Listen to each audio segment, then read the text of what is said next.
Salut à tous, c'est Nico, j'espère que vous allez bien. On se retrouve aujourd'hui pour la vidéo du mois d'octobre, donc véhicule spécial du mois. Donc aujourd'hui, suite à un sondage sur le groupe Miniaz Addict, les membres ont élu, pas à l'unanimité, mais presque une Nissan Skyline. Donc aujourd'hui, je vous présente cette superbe Nissan Skyline R34 GTR Midnight Purple à l'échelle 1/18 de chez Auto Art. Modèle que vous retrouvez uniquement sur le marché de l'occasion à l'heure d'aujourd'hui. Euh, Ce que j'ai pu voir, c'est en moyenne 300 euros, donc ça reste un modèle qui reste assez élevé en termes de coût.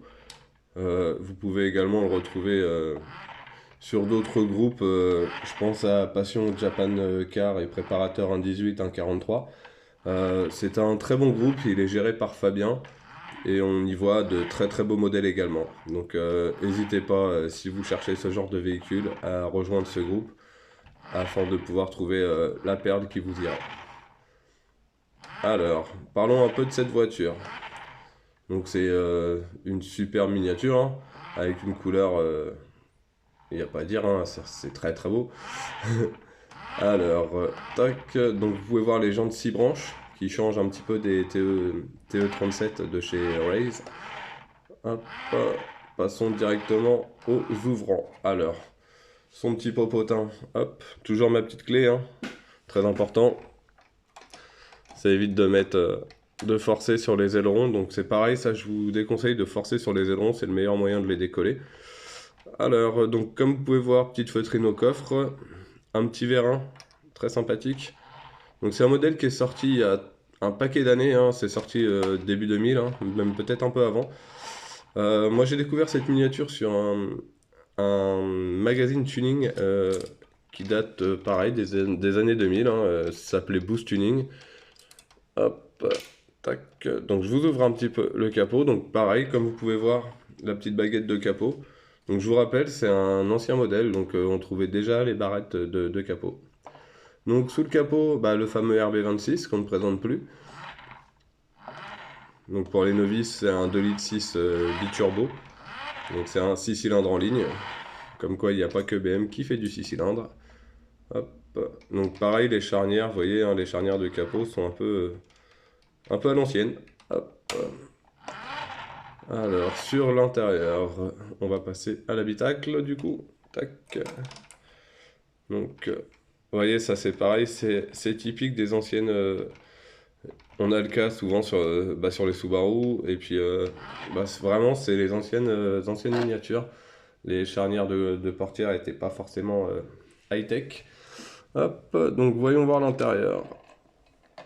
Alors, tac. Donc vous avez les sièges en velours, les ceintures de sécurité qui sont bel et bien présentes. Hop, on va essayer de zoomer sur le... Hop, est-ce que tu veux bien, toi? Non, tu veux pas? C'est pas grave, on va l'avoir de l'autre côté. Hop, je tourne un peu, j'en profite, je vous laisse regarder un peu le double échappement. Hop, je vous fais check le châssis, diffuseur arrière avec l'espèce de fond plat, ligne d'échappement complète, boîte de vitesse, pareil, toute la jupe avant, les triangles en alu, tout ça, tout ça. Hop, alors pour l'autre côté, tac. Hop. Le petit avantage, c'est que vous voyez, la petite clé passe exactement dans la poignée de porte, ce qui permet une ouverture assez facile. Donc pour l'habitacle, hop, voilà, c'est beaucoup mieux. Donc comme vous pouvez le constater, on a l'impression que le compteur et les contours sont allumés. Clairement, le travail de sticker est très très bien réalisé. Parce qu'on a vraiment cette sensation que le contact est en route, quoi. Vous voyez, on retrouve là le Cantara sur les panneaux de porte. La petite lumière quand on ouvre la porte. C'est vraiment sympa. C'est un véhicule qui est quand même assez bien détaillé. Il y a pas à dire. En plus d'une belle couleur, il a une très belle présentation et finition. Hop, voilà. Alors, chez vous, quelle est la Nissan Skyline que vous préférez? Alors, j'aime beaucoup celle-ci, même si ma préférée reste la Z-Tune réédition en Bayside Blue. Donc, je vous présenterai sûrement dans une prochaine vidéo. Donc, sur ce, je vous souhaite une très bonne fin de semaine, un bon week-end, et je vous dis à vendredi. Allez, ciao, ciao!